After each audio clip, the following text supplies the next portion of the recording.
Well, Raider Nation, the rumor mill continues on, and the Raiders have addressed the quarterback situation for now. We're going to talk a little bit about Geno Smith, and the more that this has settled in, the more sold I am that Geno Smith could absolutely end up being the franchise quarterback for at least the next 3 or 4 years. The Raiders are definitely working on a long-term contract with him, and those negotiations are ongoing.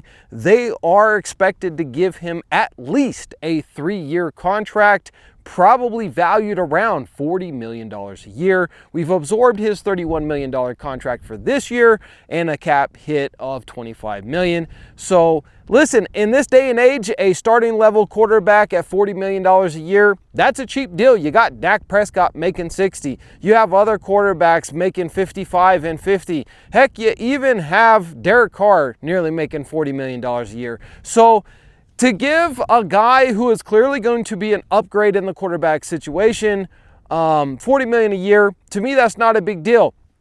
Because the dude is 34 years old, you do need to draft somebody, right? Maybe you draft a Jackson Dart still. Maybe you draft a Jalen Milroe. Now, I said this before that the Raiders are very high on Jalen Milroe, but if they were to draft Jalen Milroe, it wouldn't be until the second round if he's still available and he falls into our lap.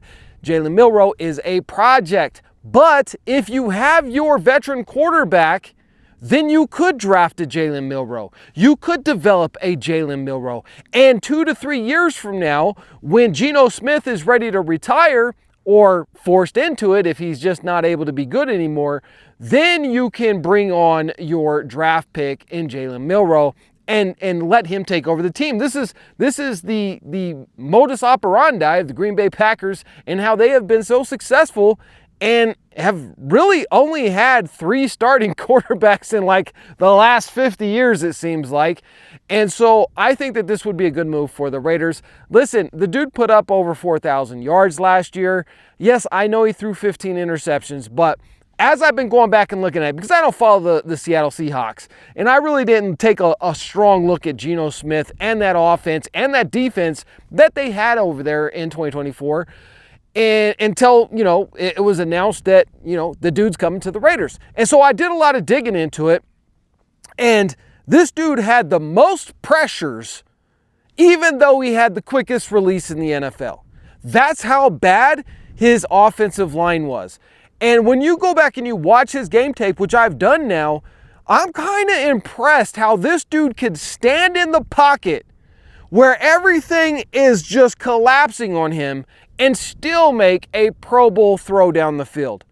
It's really impressive to see, and I'm kind of getting excited looking at Geno Smith and what he brings to the Raiders. And so if the Raiders are going to give him, and that is the expected, you don't go and trade a third-round pick for a guy, expect him to be your starting quarterback, and then don't give him at least a 3-year deal. That's exactly what we were going to give to Sam Darnold. That's probably what we're going to give to Geno Smith. So he's going to be our quarterback, guys.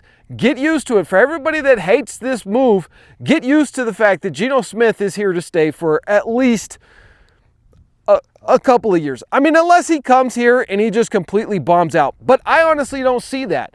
As I'm looking at the way that he plays the position, I'm kind of impressed with how durable this dude has been. And you know what? Speaking about durability, let's talk about the solar panels behind me that I got laying flat right now, because if you guys watched before, I used to have these standing up, and my little makeshift solar array did not have the durability out here on the Raider Ranch, because we get some nasty winds out here from time to time, and it just crumbled and fell to the ground. And you know what? These panels, not even a scratch. They're doing great, even laying flat, not at the proper angle. These 2 solar panels are still pulling over 700 watts. Now, they're 2 400-watt solar panels, and they're still pulling like 700 out of the 800 watts that they're capable of.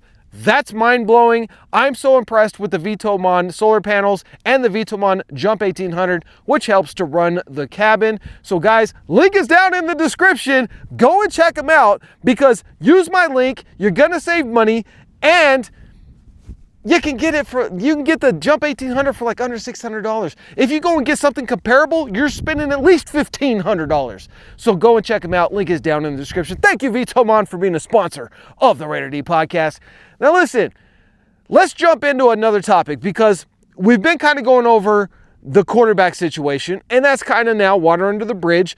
Geno Smith is our guy. So let's rally behind him, let's cheer him on, and let's hope for the best. I think, worst case scenario, this dude still throws 4,000 yards this year and at least 30 touchdowns. If he can do that, and the Raiders make a few adjustments on the offensive line and the defense, which we're going to talk about right now, I think the Raiders at least have a chance at a wild card playoff.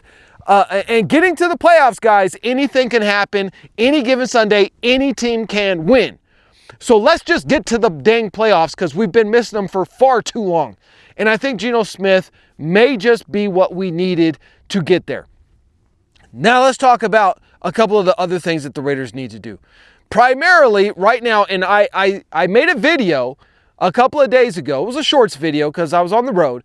But I made a video saying that the Chargers were most likely going to cut Joey Bosa. Now, I got some blowback on that. I got some comments in there, and the comments weren't very nice. They weren't very Raider-like. What they were pretty negative, saying, you're stupid, you don't know what you're talking about, there's no way the Chargers are going to let go of Joey Bosa, and even if they let him go, he sucks anyway. Okay, listen, they cut him. He is now an unrestricted free agent. He will be available, and according to insider sources, the Raiders have some very serious interest in signing him. Why? Number one, the dude's only 29 years old, so he's still young. Number two, he's a former first-round draft pick, and he is a 5-time Pro Bowler. He is a prolific pass rusher. The problem with Joey Bosa over the past couple of years has been injury stacked on top of injury, stacked on top of injury, and even when he wasn't technically injured, he was still recovering from injury, so his production wasn't very high. Listen, last year he only got 5 sacks out of 14 games. That's not that great, but it's still better than what most of the players that we have at defensive edge can accomplish. And so I think that if Joey Bosa gets 100% healthy, gets a change of scenery, gets to play with an elite edge rusher like Max Crosby, and has a defensive interior line with a guy like Christian Wilkins, Joey Bosa could get back into Pro Bowl form. And if Joey Bosa gets back into Pro Bowl form and he locks up, say, 13 sacks this season, and Max Crosby throws in 15 to 18 sacks this season, and Christian Wilkins gets 9 sacks, and Tyree Wilson gets a half a dozen sacks, the Raiders' defense will be a top 10. And that's something that will go a long way in helping out this team. Because you have a new quarterback. We still need to get that X receiver. And as it stands right now, the Raiders are very in need of that X receiver, and they're very interested in getting one, whether it's in the free agency or it's in the draft. Now, it's pretty much an odds-on favorite that the Raiders are going to go out and sign Tyler Lockett. He has that long relationship with Pete Carroll. The dude is still productive, and he can come in and definitely be a part of this team in helping us to win. But he's not an elite wide receiver anymore. And so I think if Tet McMillan out of Arizona is still available, you got Ashton Genty and you got your wide receiver one. Your biggest problem right now is probably running back, but you also have an elite wide receiver in Tet McMillan. I don't know which way I would go. It's a toss-up. It's 50-50 for me, but I think because if the Raiders don't get a true X receiver in this free agency, which there's not a whole lot out there, then I think that Tet McMillan will be the favorite if he's available at pick number 6 for the Las Vegas Raiders. They go wide receiver, and then you can get up a Travion Henderson in the second round. The dude is a very explosive running back, has that relationship with Chip Kelly from Ohio State. I think that that's probably the way that the Raiders are going to go. Guys, tell me how you feel about it. Do you think that that's what the Raiders are going to do? And how are you feeling now that a couple of days have gone by with Geno Smith as our starting quarterback? Drop your comments down below, hit the subscribe button, and like this video.